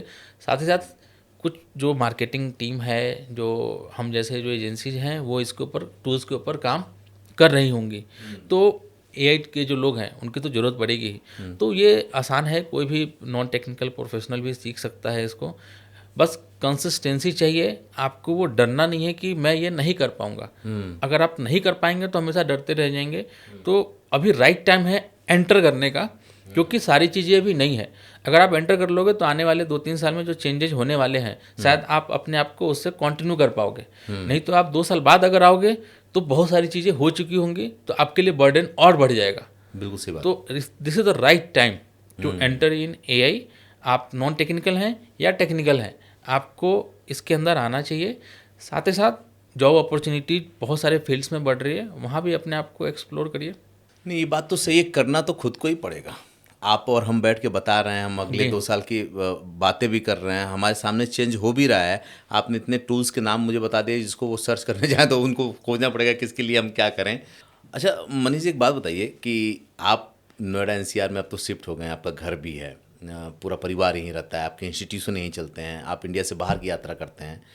आज जब आप यहाँ से अपने गांव जाते हैं, बिहार में कौन सी जगह पे आपका गांव है? समस्तीपुर में है। समस्तीपुर में। जब आप यहाँ से और समस्तीपुर जाते हैं कि नहीं जाते हैं? ऐसे पटना में मेरा घर है। अच्छा। तो समस्तीपुर कभी कभी जाना होता है गांव में। पटना ही मान हाँ, लीजिए। पटना ही मान लीजिए। तो जब एनसीआर से पटना की तरफ जाते हैं तो दिमाग में क्या थॉट्स चलता है, किस तरह से देखते हैं आप? क्या पटना और एनसीआर के बीच में भी एक जनरेशन गैप और एक एरा गैप दिखता है क्या? देखिए, वो टायर 1 टायर 2 सिटी का गैप है, वो दिखता है इन टर्म ऑफ डेवलपमेंट। कि वहाँ की सड़कें जो हैं संकीर्ण हैं, यहाँ पे चौड़ी चौड़ी सड़कें हैं। तो ये एक बहुत बड़ा डिफरेंस है। यहाँ पे कॉलेजेज हैं, यूनिवर्सिटीज़ हैं, मॉल्स हैं, वहाँ पे हैं बट काफ़ी छोटे हैं, रिसोर्सेज की कमी है थोड़ी सी। अगर लेकिन हाँ, लोग काफ़ी मेहनती हैं हमारे यहाँ पे। वही लोग जब बाहर आते हैं तो एक आज नोएडा में मैं जितनी कंपनी में मिलने जाता हूँ, वहाँ पे 70 to 80% लोग जो हैं वो बिहार से ही हैं। जो कंपनी के डायरेक्टर हैं, सीईओ हैं, सब बिहार से ही आते हैं। और वही लोग जब बाहर आते हैं तो पूरे एक सिटी चला रहे हैं। और वहाँ पे कहीं ना कहीं सरकार की जो पॉलिसी है वो धीरे धीरे इम्प्रूव हो रही है, और मैं आशा करता हूँ कि आने वाले समय में कुछ नए लोग वहाँ पे आए जिससे कि और भी वहाँ पे इम्प्रूवमेंट हो। और बस यही है। ये बात मैं जानबूझ के कह रहा हूँ कि अक्सर जब वेस्टर्न शहरों में बिहार की बात आती है तो लोग यही सोचते हैं कोई मजदूर होगा, कोई ठेला चलाने वाला होगा, जबकि सच ये है कि यूपी बिहार को आईएएस और आईपीएस के लिए लोग जानते हैं। मैं आपको एक बात और ऐड करना चाहूँगा। ये एक पीआर है कि आईएएस आईपीएस तो होते ही होते हैं। मैंने अभी थोड़ी देर पहले बताया आपको कि नोएडा में 60 to 70% जो कंपनी के ऑनर्स हैं, फैक्ट्रीज ऑनर्स हैं, वो बिहार से आते हैं। क्या वो करोड़ों की रेवेन्यू नहीं ऐड कर रहे हैं? ये वही लोग हैं जो आईएएस आईपीएस जैसा माइंडसेट रखते हैं, बट उनका जो माइंडसेट था वो बिजनेस में आया, तो वो बिजनेस में आए तो वो वैसा ही परफॉर्म कर रहे हैं जैसा वो आईएएस आईपीएस होते तो करते। तो आप इसको भी ऐड ऑन करिए कि बिल्कुल सही बात इंडिया की इकोनॉमी में जैसे आप आईएएस आईपीएस का एग्जाम्पल ले जाता है, तो मैं ये चाहता हूँ कि अब बिहार के लोगों का ये भी एग्जाम्पल लिया जाए कि वो जिस फील्ड में भी जाते हैं उसमें वो टॉप पे रहते हैं, चाहे वो कंपनी रन करने से लेकर के हो, चाहे वो रिसर्च से लेकर के हो, चाहे वो लीडरशिप को लेकर के हो। इनकी पहचान हमेशा बनती है। एक बात तो है कि पूरे पॉडकास्ट में पूरा बिहार और झारखंड के लोग जुड़े ना जुड़े, लेकिन आपके इस स्टेटमेंट के बाद वो आपसे सीधे जुड़ जाएंगे, क्योंकि ये बहुत अच्छी बात है कि अपने यहाँ की बात को बहुत मतलब बुलंदी के साथ इसको उठाना। आपका बिजनेस में कैसे आना हुआ? क्या कोई बिजनेस बैकग्राउंड था आपका? आप संपन्न परिवार से थे या आपकी अपनी जर्नी है पूरी? नहीं, देखिए, एक माइंडसेट जो है वो डेवलप होता है जब आप घर से बाहर निकलते हैं। आपको दुनिया नहीं पता होती। आप मैं जब बिहार में रहते हैं तो बिहार में आईएएस आईपीएस के अलावा कुछ बात नहीं होती, इंजीनियरिंग के अलावा कुछ बात नहीं होती। जबकि आप बाहर निकलते हो तो आपको पता चलता है कि बहुत हमारे बिहार से बहुत सारे लोग निकले आज के मूवी डायरेक्टर बने हुए हैं। तो वो निकले इसीलिए उनको पता चला, नहीं तो शायद वो ना बन पाते। तो जैसे मैं वहाँ पे निकला, अपने कॉलेज वगैरह में गया, तो एंटरप्रेन्योरशिप के बारे में मुझे पता चला कि ऐसा भी कुछ होता है। फिर मैं बाकायदा इस पर इंटरेस्ट लिया और मैं कॉलेज से निकलते ही मैंने अपना वेंचर स्टार्ट किया। तो एक सबक मिला मुझे, start as early as possible, if you will fail then nothing else. कोई बात नहीं है, अगर आप पास होते हो तो you will make something big. तो उसी राह पे हम लोग हैं। और अभी तो मैं मानता हूँ कि अभी हमारी भले ही हमने 10 साल 12 साल निकाल दिए, बट ये मेरी शुरुआत है। अभी भी मुझे लगता है कि अभी मेरी शुरुआत है और आगे अभी बहुत जर्नी बची हुई है। सबसे मज़ेदार बात क्या है ना कि आपने जो कहा ना कि जितना जल्दी शुरू करेंगे ना उतनी जल्दी यात्रा पूरी होगी। और जिस सब्जेक्ट पे हम लोग बात कर रहे हैं एआई वाले पे ना, इसमें ये चीज़ बहुत जल्दी शुरू होनी चाहिए कि अगर आपने इस दुनिया को आज एक्सेप्ट नहीं किया, ये मैं उन सब की बात करता हूँ जो मेरी टीम काम कर रही है और बाकी टीमें काम कर रही हैं, जो लोग उनको इसको देख रहे हैं, जिसको आज ये लग रहा होगा ना कि एआई की ज़रूरत हमको नहीं है, वो 1 साल 2 साल बाद आउटडेटेड हो जाएगा। चलिए, बहुत लोग ये सोचेंगे एआई एआई एआई की बात हो रही है, शुरुआत कहाँ से करनी चाहिए अगर एआई सीखना है किसी को तो? शुरुआत आपको थोड़ा सा इंटरनेट पे सर्फिंग करना चाहिए। होता क्या है, बेसिक्स आपको पता चलने चाहिए। आप कुछ जगह वीडियोस देखिए, कुछ इंस्टीट्यूट्स वगैरह से बात करिए, देखिए उनके कोर्स मॉड्यूल को चेक करिए, क्या वो बताते हैं, क्या करते हैं। कुछ टूल्स पे आप फ्री सब्सक्रिप्शन होते हैं, फ्रीमियम होते हैं, आप वहाँ पे जाकर के साइन अप करिए, देखिए वो किस तरह से काम करते हैं। क्या आपकी रोज़मर्रा अगर आप काम कर रहे हो किसी ऑर्गेनाइजेशन में, तो आप देखो कि कौन सा टूल आपके काम को आसान कर रहा है। तो आपको बेसिक चीज़ें पता चलेंगी, बट आपको उसके ऊपर एक्सपर्टीज चाहिए, तो आपको उसके ऊपर ट्रेनिंग चाहिए। आप खुद से सीखो, यूट्यूब पे तो बहुत उपलब्ध। बट हम लोग का काम क्या है कि हम लोग एक ऑर्गेनाइज स्ट्रक्चर के साथ एक कोर्स मॉड्यूल बनाते हैं। यूट्यूब पे कंटेंट अवेलेबल है, बट उसके साथ प्रॉब्लम क्या है कि वो एक समंदर है, एक जंगल है। एक बार आप चले गए तो आप गुम हो जाओगे। आपको एक बार क्लिक किया, फिर दूसरे पे, तीसरे पे, और आप खाली हाथ लौटोगे वहाँ से। हमारे साथ है कि हमने एक पूरा स्ट्रक्चर बना रखा है। आप शुरुआत करोगे ए से और हम आपको जी तक लेकर के जाएंगे। ये एक प्रोसीजर बना हुआ है, तो आपको शुरुआत करवा के उसके एंड तक हम लेकर के जाएंगे। तो आपके जो कोर्सेज हैं, जो आपने 8-10 कोर्सेज अभी करवा रहे हैं, फिर उसको भी और आगे लेकर के जा रहे हैं, तो क्या ये बहुत कॉस्टली होते हैं या डिजिटल मार्केटिंग की तरह ही लॉन्च किया जैसे आपके पहले वाले कोर्सेज थे? फिर कॉस्टली, देखिए ये चीज़ें डिपेंड करती हैं कि किसमें कितना समय लगने वाला है। ट्रेनर्स की प्रोफाइल के ऊपर डिपेंड करता है, उसके एक्सपीरियंस के ऊपर डिपेंड करता है। जो वो ट्रेनर्स आएंगे, हर कोर्स हर कोई नहीं पढ़ा सकता। मैंने पहले ही बोला, टीचिंग एक आर्ट है।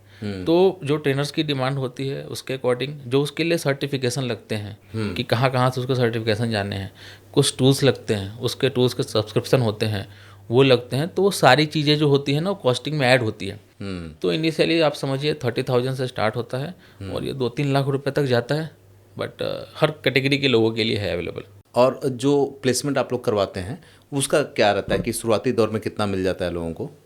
देखिए इनिशियली जो, अगर आप शॉर्ट टर्म कोर्स की बात करें तो शॉर्ट टर्म कोर्स करने पे 25-30 हज़ार रुपये की नौकरी लग जाती है। शॉर्ट टर्म कोर्स बहुत सस्ते होते होंगे। हाँ, तो वो 2-3 महीने का होता है। जैसे मैं एक सिंपल एग्जांपल लूँ कि डिजिटल मार्केटिंग का कोर्स आपने किया, तो उसमें एंट्री लेवल 25-30 हज़ार रुपये की है। तो वहाँ से आप किसी ने शुरुआत किया। अब साइबर सिक्योरिटी की है, तो उसमें आप एज ए कंसल्टेंट स्टार्ट कर सकते हो। आप बहुत सारी कंपनी वहाँ पे जो सैलरी पैकेज है वो 30-40 हज़ार रुपये महीने से स्टार्ट होती है। इसके ऊपर अगर आप आगे जाते हो, एआई से रिलेटेड मशीन लर्निंग वगैरह से करते हो, तो वहाँ पे एनुअल पैकेज बनता है, वहाँ पे 20-25 लाख रुपये होता है। इसके ऊपर और जाओगे तो धीरे धीरे सैलरी जो है आपकी इंक्रीज होते रहती है अकॉर्डिंग टू डिमांड। आजकल जो कंपनियां हैं वो डिग्री नहीं देख रही हैं। मेरी अगर बात करो कि मैं एज ए कंपनी, अब मैं किसी कैंडिडेट का डिग्री नहीं देखूंगा, मैं ये देखूंगा कि उसके पास क्या क्या स्किल सेट्स हैं। मैं उससे उसका काम मांगूंगा कि पिछला काम दिखाओ, अभी क्या क्या टूल्स तुम जानते हो, क्या क्या तुम्हारे पास एक्सपर्टीज है। मैं उसकी डिग्री से कोई मुझे मतलब ही नहीं, क्योंकि मुझे पता है कि जो उसको पढ़ाया गया है वो तो आउटडेटेड है। तो अब तो ज़रूरत यह है कि हर कोई, जो भी बंदा आज 2025 में बैठा है, उन सब को ज़रूरत है अपने आप को री स्किल या अप स्किल करने की। ये बहुत ज़रूरत है। मैं आपकी इस बात से सहमत हूँ, क्योंकि मैं भी मतलब 20-22 लोग मेरे यहाँ भी हैं, लेकिन मैंने कभी किसी की डिग्री नहीं देखी। हाँ, ये ज़रूर देखा कि काम क्या करते हो, और ज़रूरत हुआ तो हमने टेस्ट भी लिया कि आप जिस चीज़ का दावा कर रहे हो वो कर रहे हो कि नहीं।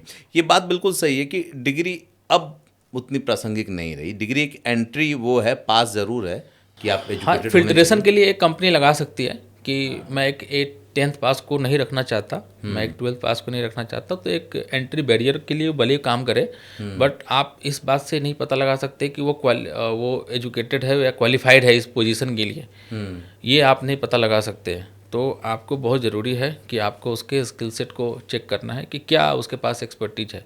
अगर मेरे पास कोई एआई जर्नलिस्ट आता है, या फिर कोई मशीन लर्निंग का सीखा हुआ बंदा आता है, या फिर डेटा साइंस उसको आता है, अगर वो डेटा के साथ प्ले करना जानता है, वो मेरे लिए ज़्यादा अवेलेबल है। वो मुझे प्रूफ कर दे, 2-3 घंटे की तो इंटरव्यू होती है। First round, second round, third round, अगर उसको वो चीज़ें पता है तो कंपनी क्यों नहीं उसको हायर करेगी। इसीलिए हमारे यहाँ कहते थे कि पढ़े हुए से ज़्यादा कढ़ा हुआ ज़रूरी होता है, क्योंकि उसको आता है। आप लोग क्या जो कोर्स करने आते हैं, तो उनसे कोई डिग्री अगर आप लोग मांगते हैं, या किसी को भी आप कोर्स में एंट्री देते हैं, कोई मानक है आपका, या कैसे लोग आपके यहाँ अप्लाई करते हैं, क्या करते हैं? नहीं, देखिए कोई मानक हमने ऐसा रखा नहीं है। बट हाउएवर अगर कोई बिल्कुल बेसिक बनता है। कोई कहता है कि मैं अभी अभी 10th पास कर रहा हूँ या 12th, तो हम एक बेसिक इंटरव्यू तो हम उनका लेते हैं कि आप कोर्स कर भी सकते हो या नहीं कर सकते हो। कोई ऐसा क्राइटेरिया नहीं है, बट फिर भी हम इनिशियली एक बार कन्वर्सेशन करते हैं ये पता लगाने के लिए कि उसकी बेसिक अंडरस्टैंडिंग अभी क्या है। अगर हमें शक होता है तो हम एक बार एक टेस्ट भी ले लेते हैं। कंप्यूटर की बेसिक नॉलेज होनी चाहिए, क्योंकि इंटरनेट की लैंग्वेज इंग्लिश लैंग्वेज है, तो हम ऐसा मान के चलते हैं कि उनको इंग्लिश की समझ होनी चाहिए। ये 2 चीज़ें अगर उसके पास है तो थोड़ा बहुत हम चेक कर लेते हैं कि इनके समझने की कैपेसिटी क्या है, जिसको IQ लेवल कहते हैं। क्या है वो, मतलब हमारी जो ट्रेनर है, हमारे पास जो ट्रेनर है वो इसको समझा पाएंगे या नहीं पाएंगे, ये बात हमें पहले से पता है, तो वो भी हम लोग चेक करते हैं। उसके आधार पे हम लोग मना भी करते हैं कि भाई आप ये नहीं, आप ये ट्राई करिए, आपके लिए ये बेहतर होगा। क्योंकि हमारे पास जब बंदा आता है तो वो 18 साल 20 साल के बाद आता है, तो ऑलरेडी उसका जो बेसिक एजुकेशन है वो कंप्लीट हो चुका होता है। तो अब हम उसको बेसिक से तो नहीं सिखा सकते, तो जब हमारे पास आ रहा है तो हम उस समय से हम लोग चेक करना शुरू करते हैं। 90% केस में कोई दिक्कत नहीं होती है। हाँ, कुछ एक्सेप्शनल केसेज होते हैं जिसमें हमें मना करना होता है। तो आपसे अगर किसी को संपर्क करना हो तो वो कैसे संपर्क कर सकता है, मतलब कैसे आपके अप्लाई कर सकता है? हमारी वेबसाइट है skillvint.com पे, आप वहाँ पे इंक्वायरी फॉर्म फिलअप कर सकते हैं, या फिर वहाँ पे जो भी नंबर दिए गए हैं आप उस पर कॉल कर सकते हैं। हमारे काउंसलर जो भी होंगे वो आपसे बात करके आपको पूरी डिटेल देंगे। मनीष जी, चलते चलते कुछ क्वेश्चन और कर लेता हूँ मैं आपसे, ताकि ये भी क्लियर हो जाए जब इतनी बातें हो गई हैं। स्किल विंट को लेकर के आपका विज़न क्या है? किस तरह का भारत में आप किस तरह की सेवा देना चाहते हैं, या किस तरह से इसको इस्टेब्लिश करना चाहते हैं? मेरा ये स्किलविंट स्टार्ट करने के पीछे मकसद है कि जिस तरीके से AI रिवोल्यूशन आ रहा है, इसमें हम पीछे ना रह जाएं। और जितने भी लोग हैं जो AI सीखना चाहते हैं, तो उनके पास एक रिसोर्सेस होना चाहिए जहाँ पे जा कर के वो एक ट्रेंड लोगों से AI को सीख सके। जो भी कोर्सेज सीखने चाहिए जिसकी डिमांड मार्केट में है, उस पर हम लोग रिसर्च करते हैं, हमारी टीम रिसर्च करती है, और वो उसके ऊपर पूरा मॉड्यूल बना करके हम लोगों को सिखाते हैं। तो विज़न यही है हमारा कि हम ज़्यादा से ज़्यादा लोगों को ट्रेन करें, ताकि मार्केट में कल को कंपनीज को अगर AI रिसोर्सेज चाहिए या फिर कोई भी टेक्निकल रिसोर्सेज चाहिए उनको, तो उसकी कमी ना हो। मैंने ये सपना 2013 में भी देखा था। 2013 में जब मैंने डिजिटल मार्केटिंग इंस्टीट्यूट स्टार्ट किया था, उस समय भी मेरी एजेंसी को, मेरी कंपनी को डिजिटल मार्केटर चाहिए थे। उस समय मुझे मिले नहीं, क्योंकि लोग ही नहीं थे। तभी मेरे आइडिया आया मुझे कि मैं अपना एक इंस्टीट्यूट स्टार्ट करता हूँ जहाँ पे मैं लोगों को ट्रेन करूँगा। वो मेरा आइडिया था जिसने 15,000 लोगों को डायरेक्टली और इनडायरेक्टली सिखाया, और आज के डेट में बहुत सारे लोग मेरे सिखाए हुए किसी न किसी कंपनी में जॉब कर रहे हैं और वहाँ की रेवेन्यू को इंक्रीज कर रहे होंगे। तो स्किल विंड के थ्रू भी मेरा यही है कि जो भी चीज़ें मार्केट में चल रही हैं उनको मैं लोगों को सिखाऊं, ताकि वो कंपनी के अंदर जॉब करे, काम करे, उनको रेवेन्यू बढ़ाएं, और एक नया भारत बनाने का जो मुहिम स्टार्ट हुआ है उसमें मेरा भी कुछ % का योगदान हो। नए भारत के नए जोशीले और कम उम्र के लड़कों के लिए जो उनकी एक बड़ी समस्या होती है, एक ज़माने में मेरी भी थी और आपकी भी रही होगी, कि जो लोग अपने हाई स्कूल इंटर के बाद कैरियर को लेकर के कंफ्यूज होते हैं। कुछ तो ऐसे होते हैं जो बहुत एलिट क्लास के लोग होते हैं, पता होता है MBBS करना है, इंजीनियरिंग करनी है, मोटा पैसा है, सब कुछ है। कुछ बहुत टैलेंटेड होते हैं तो उनको पता होता है कि हम तो निकाल लेंगे। लेकिन एक बहुत बड़ा तबका, बहुत बड़े वर्ग को ये प्रॉब्लम होती है कि हम करें क्या। तो ऐसे बच्चों के लिए अगर आपको एक लाइन में कहना हो कुछ, तो क्या कहेंगे आप? देखिए, आपको डरने की ज़रूरत नहीं है। आप रिसर्च करिए, और सबके लिए कुछ ना कुछ बना है, मार्केट में अवेलेबल है। आपको बस ये पहचानना होगा कि आपका इंटरेस्ट किस चीज़ में है। आप कंटेंट क्रिएशन में जाना चाहते हैं, आप आर्टिफिशियल इंटेलिजेंस के अंदर जाना चाहते हैं, आपका इंटरेस्ट अगर एज अ एक्टर है, एज अ किसी और फील्ड में अगर आप देख रहे हैं अपना करियर, तो आप हर चीज़ में देख सकते हैं। बट आपको पहचानने की ज़रूरत है कि मेरा इंटरेस्ट किस चीज़ में है। हर कुछ हर किसी के लिए नहीं बना है, ये बात समझना बहुत ज़रूरी है। मैं भी अगर इसमें हूँ तो मेरा इंटरेस्ट है, इसलिए मैं इसको कर पा रहा हूँ। अगर आप मुझे किसी और फील्ड में डाल देंगे तो शायद मैं वो नहीं कर पाऊँगा। तो उसी तरीके से मेरा यही मैसेज है कि आपको अपना इंटरेस्ट समझना होगा कि आपका किस चीज़ में इंटरेस्ट है। जैसे मैंने एग्जांपल लिया कि AI जो है वो टेक प्रोफेशनल्स के लिए भी है, और AI जो है वो नॉन टेक प्रोफेशनल्स के लिए भी है। अब कौन इसको सिलेक्ट करेगा उसको खुद समझना होगा कि मुझे किस में जाना है, मेरा किस चीज़ में इंटरेस्ट है, मेरा बैकग्राउंड क्या रहा है, मेरी पढ़ाई लिखाई कैसी रही है, मैंने पिछले कुछ मेरा टेक्निकल कुछ है कि नहीं है, मेरा इंटरेस्ट है कि नहीं है। जब तक वो इस चीज़ को समझेंगे नहीं तब तक वो शायद एक सही कोर्स शायद वो सिलेक्ट ना कर पाए। किसी का इंटरेस्ट अगर साइबर सिक्योरिटी में है तो वो उस चीज़ में जा सकता है, वो फिर देखेगा उसका दिमाग कैसे चलता है। कुछ लोगों का टेक्निकल फील्ड में है, कुछ लोगों को हायर पैकेज चाहिए, तो बहुत सारे ऐसे टेक्निकल कोर्सेज हैं जिसको कि वो पावर बीआई है, स्नोफ्लैक है, इस तरह के कोर्सेज वो कर सकते हैं। बात तो सही है आपकी कि भैया अपग्रेड रहना है तो कुछ ना कुछ करना पड़ेगा, वरना जो स्थिति आने वाली है ना, ये पॉडकास्ट ना पहली बार मुझे भी सोचने पे बड़ा मजबूर किया कि हम जिन चीज़ों को दम भरते हैं, हम ये कहते हैं लगातार टेक्नोलॉजी में आगे जा रहे हैं, स्किल्स को डेवलप कर रहे हैं, ये कर रहे हैं, वो कर रहे हैं, पीछे से एक एक्सपर्ट आता है आप जैसा, वो कहता है अरे जो कर रहे हो वो कुछ नहीं, 1 महीने में सब बदल जाएगा। अरे सब बदल जाएगा तो क्या करेंगे। एक सवाल मेरे दिमाग में है, आपने ये 2-3 कंपनियां खड़ी कर दी, ग्रुप ऑफ कंपनीज आपकी, तो ये अकेले के दम पे किया आपने, बूस्ट स्टेप है, सरकार ने कोई मदद की या कोई पार्टनर है आपका इसमें? नहीं, ये बिल्कुल बूट स्ट्रैप्ड है। और मेरे साथ दुर्गेश मिश्रा जो कि मेरे पार्टनर है फ्रॉम द इनिशियल डे। अच्छा। जब से मैंने कंपनी स्टार्ट की 2013 से, तब से वो मेरे साथ है, आज तक मेरे साथ है। और बराबर का मतलब हमारा जो कोऑर्डिनेशन है वो इतनी अच्छी समझ है हम लोगों के बीच में कि हम लोग वहाँ से यहाँ तक पहुँच पाए हैं। तो एक जर्नी अकेले की नहीं है हमारी, उनके साथ एक अच्छी जर्नी अभी तक चल रही है। चलते चलते आखिरी सवाल कि आपको इस अपनी यात्रा के लिए मैं कहूँ कि कुछ वो लोग जिसके लिए कृतज्ञता जाहिर करनी हो, धन्यवाद देना हो, जहाँ आप पहुँचे हैं, तो वो कौन से नाम होंगे और किस लिए देना चाहेंगे? सबसे पहले देखिए अपने माता पिता को मैं देना चाहूँगा, जिन्होंने एक बार भी मुझे नहीं बोला कि आप ये इस फील्ड में क्यों जा रहे हो, क्योंकि मैं जिस जगह से बिलोंग करता हूँ वहाँ पे सरकारी नौकरी को ज़्यादा तवज्जो दी जाती है। मेरे माँ बाप ने एक बार भी नहीं बोला कि तुम ये क्यों कर रहे हो। उन्होंने मुझे हमेशा मोटिवेट किया और मेरी अच्छी पढ़ाई लिखाई करवाई, जो कि मैं आज के डेट में मैं उसकी महत्व को समझ पाया और आज के डेट में हज़ारों स्टूडेंट को पढ़ा पाया। तो आप इससे पता लगा सकते हैं कि मेरे माता पिता का विज़न क्या होगा, कि उन्होंने सोचा कि अगर मैं ऐसा करूँगा तो ऐसा होगा, और मैं उनके जो सोच है उस पर सही साबित हो रहा हूँ। और शुरू से ही जब से मैं स्ट्रगल कर रहा था और अभी तक उनका सपोर्ट मेरे साथ 100% रहा है। साथ ही मेरी वाइफ, मैं इधर उधर रहता हूँ और मैं इधर उधर रहता हूँ, कुछ कहती नहीं हूँ और वो घर संभाल रही हैं, तो उनके बिना ये चीज़ तो पॉसिबल ही नहीं था। राइट, मेरे फैमिली मेम्बर्स, मेरा भाई, उसने भी बहुत सपोर्ट किया मेरा।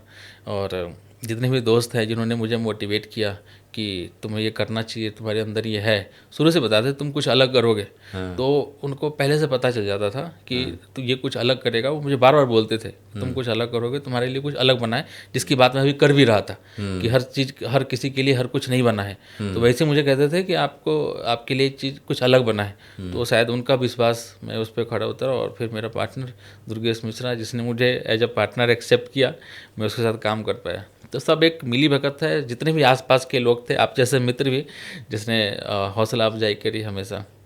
नहीं, ये बात तो सही है। और जीवन में उन लोगों का कृतज्ञता यानी ग्रेटिट्यूड उनके प्रति होना चाहिए, जिन्होंने जीवन में कहीं ना कहीं किसी न किसी मोर्चे पे आगे बढ़ाया हो, क्योंकि ये ईश्वर भी देख रहा होता है। सबसे अच्छी चीज़ मुझे आपके बारे में लगी कि बड़े हम्बल हैं, ग्राउंडेड आदमी हैं आप, काम भी कर रहे हैं, रुपया भी कमा रहे हैं, दुनिया भी घूम रहे हैं। लेकिन ये बात सही है कि एक आदमी जब बनता है ना, तो उसके पीछे बहुत से पिलर खड़े होते हैं जो छोटा छोटा योगदान दे करके उस तक पहुंचाते हैं। और जिसको ये याद रहे वो तो जीवन भर चमकता ही रहेगा। मैं इसमें ऐड करूँगा, बहुत सारे लोग बोलते हैं सेल्फ मेड। मैं सेल्फ मेड हूँ। वो मेरी अपनी फिलॉसफी हो सकती है, मुझे उसमें अहंकार नज़र आता है। कोई भी इंसान जो है वो सेल्फ मेड नहीं हो सकता।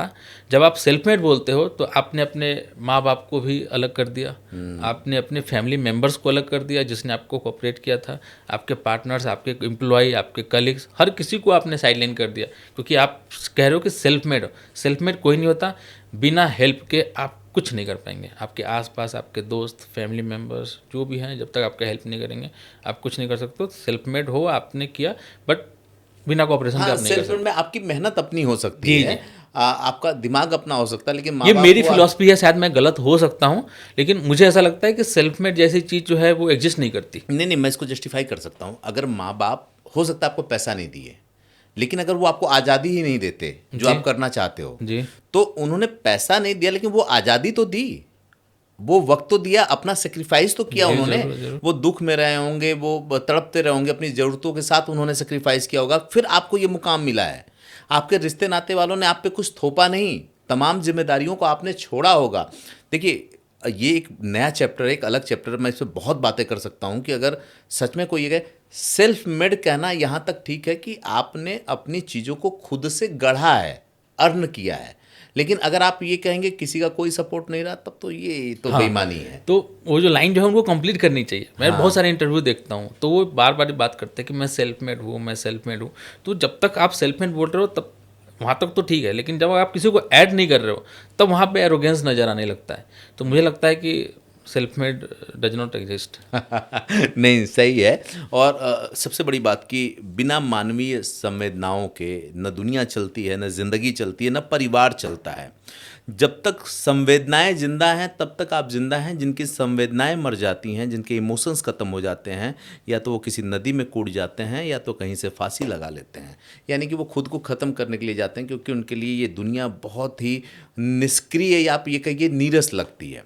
खैर, हम अपने वापस से पुरानी टॉपिक पे आते हैं, क्योंकि एक फिलॉसफी हो जाएगी, वो दरअसल दो पूरब वाले मिल गए तो इस तरह की कहानी चल पड़ी है।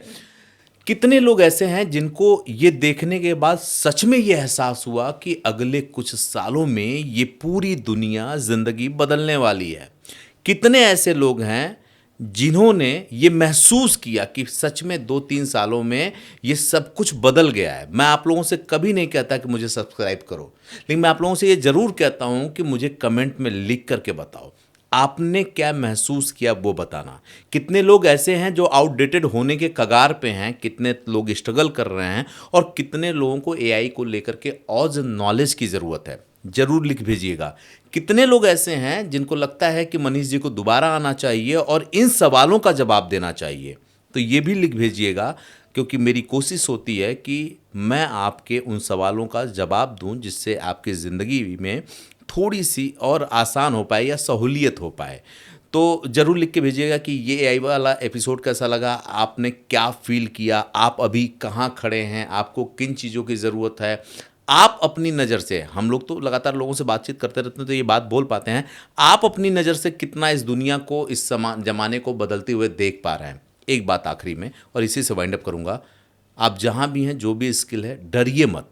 जैसा मनीष जी कह रहे थे, हर स्किल की कीमत बनी रहेगी, बस उसको अपग्रेड करिए। कोई भी मशीन किसी भी ह्यूमन आदमी का अस्तित्व तो नहीं खत्म कर सकती। जैसे कंप्यूटर ने इंसानों को नहीं खत्म किया, बल्कि कंप्यूटर भी इंसानों पे डिपेंड हो गया। जब मशीनें आई थीं तो ये कहा जाता था कि जैसे जेसीबी जैसी मशीन आई या बुलडोजर जैसी मशीन आई तो लोग कहते थे लेबरों का महत्व खत्म हो जाएगा। नहीं हुआ। एआई भी आपको स्मार्ट बनाएगा, आपकी गति को और तेज़ बनाएगा, लेकिन आपका अस्तित्व तो तभी जिंदा रहेगा जब आप एआई को एक्सेप्ट करने लायक बन जाएंगे, अपने आप को अपग्रेड करके। मैं बातें करूंगा तो बहुत सी बातें निकलेंगी, अंत में वही कि आप इंतज़ार करिए एक नए एपिसोड का, और मैं इंतज़ार करता हूं एक नए गेस्ट का।